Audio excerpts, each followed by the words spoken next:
Magandang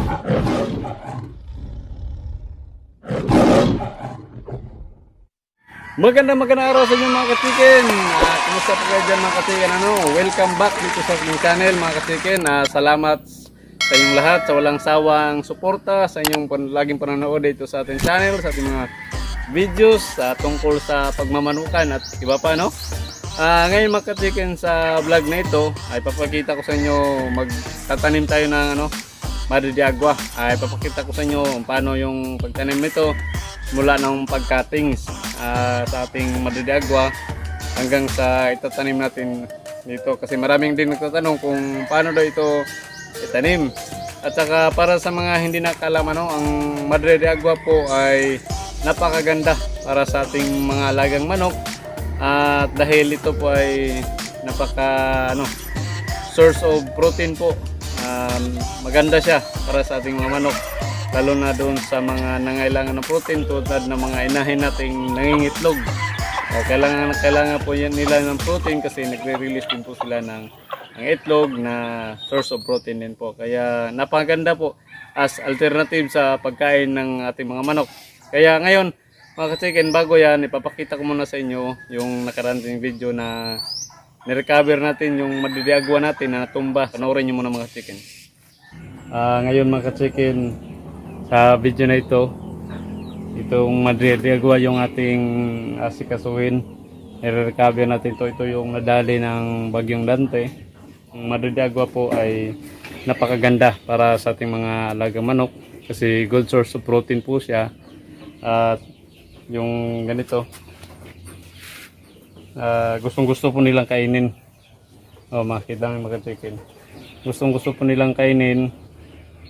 Pwede din po natin ito i-chop, halos sa pagkain nila, o pwede din po natin ito isabit at saka tutukain na po ito ng ating mga alagang manok, lalo na po yung mga Rhode Island Red at saka Hubbard. Napakalakas pong kumain ito, kaya ito po yung ayusin natin ngayon. Samahan nyo mga ka-chicken, papakita ko sa inyo. Okay, ito po mga ka-chicken yung i-recover natin na Madre de Agua. Kasi natumba po siya sa Bagyong Dante. Kaya ngayon i-recover natin, ika-cuttings na lang po natin yan, saka ilagay natin doon kung saan natin gusto itanim din. A few moments later. Ito na mga ka-chicken, yung ating ginawang mga cuttings ating Madre de Agua. Yan. Kung makita nyo, ito. Ganito lang.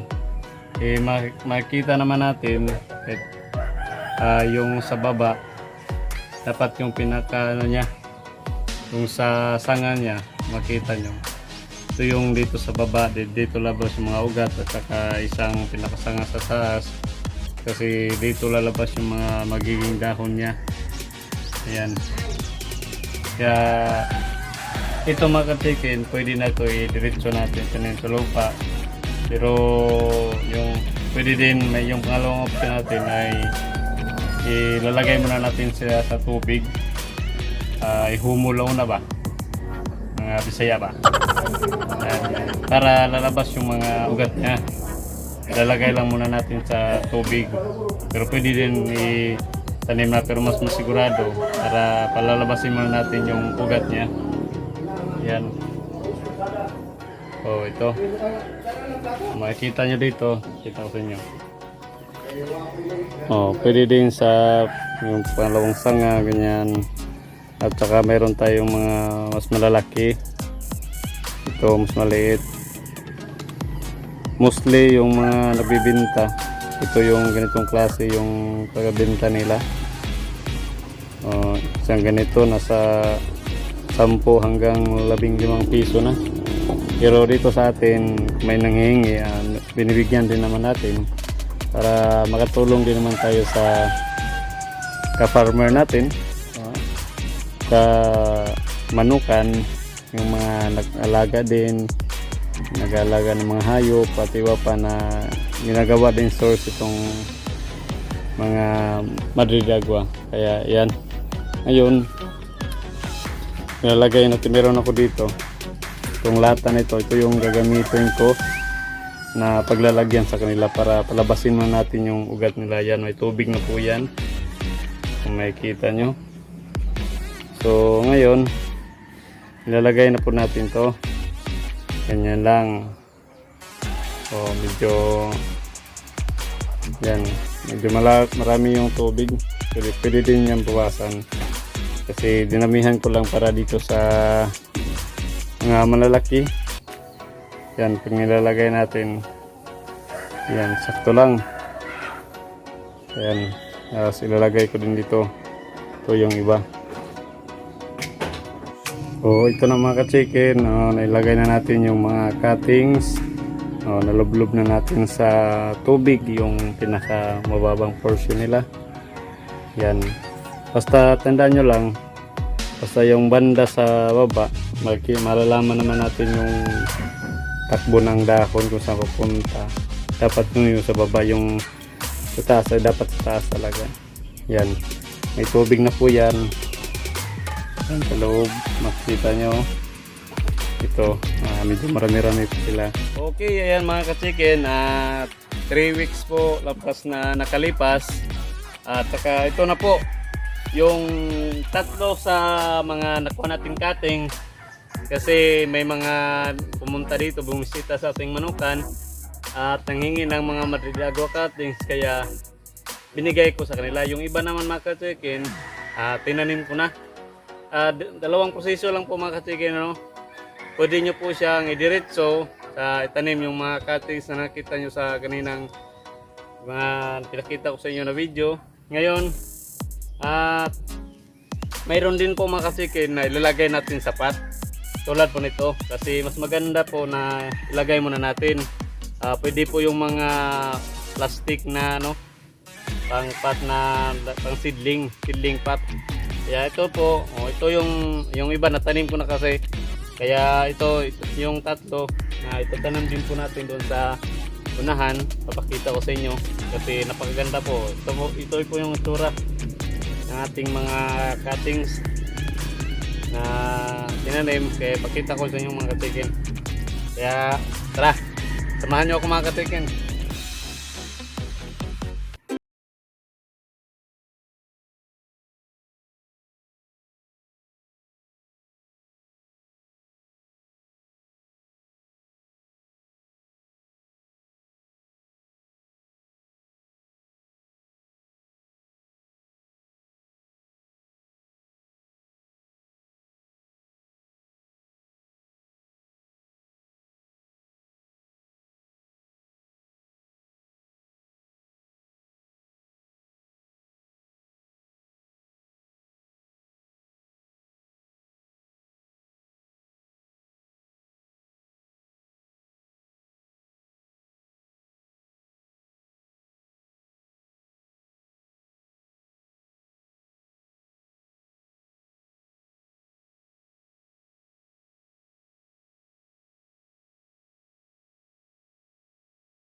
Tinuturo mga ka-chicken kung nagtitrip planting tayo, taga Ninara yan. Pero mas maganda po kung itim na lupa yung mataniman, kasi mas maganda talaga yun. So, ito lang pwede nito.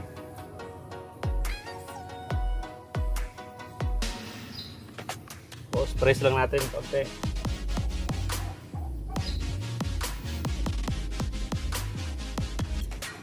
Kunin po natin yung mga damo. Okay. Yan po mga ka-chicken ano.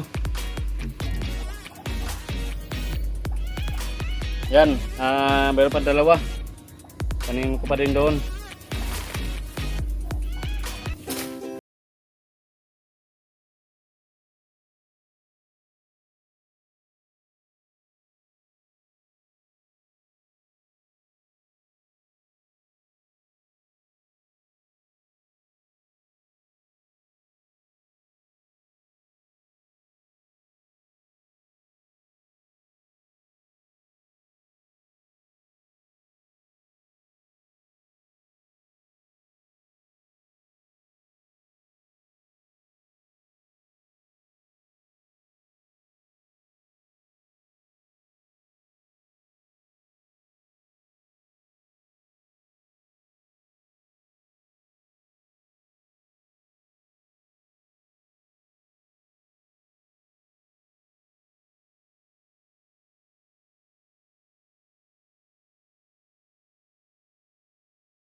Okay, yan mga ka-chicken ano, tapos na tayong magtanim sa ating Madre de Agua.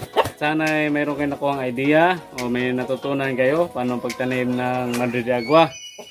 At so mga ka-chicken, may hawak ko ditong PBR. Napakaganda talaga mga ka-chicken, may alaga tayong mga manok ano.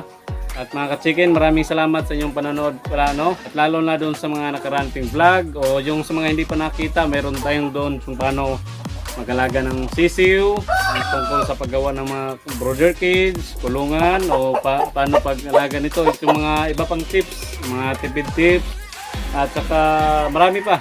O explore yung ating page, yung ating channel. O, tingnan nyo na po, marami kayong matutunan doon. At saka shout out muna tayo mga ka-chicken.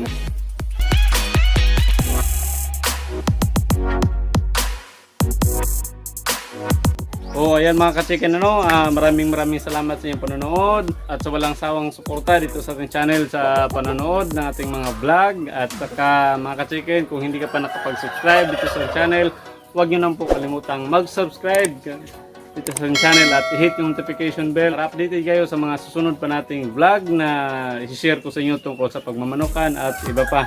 At kung ano yung gusto nyong sabihin mga ka-chicken, paki-comment na lang din sa baba. Babasahin po natin lahat yan.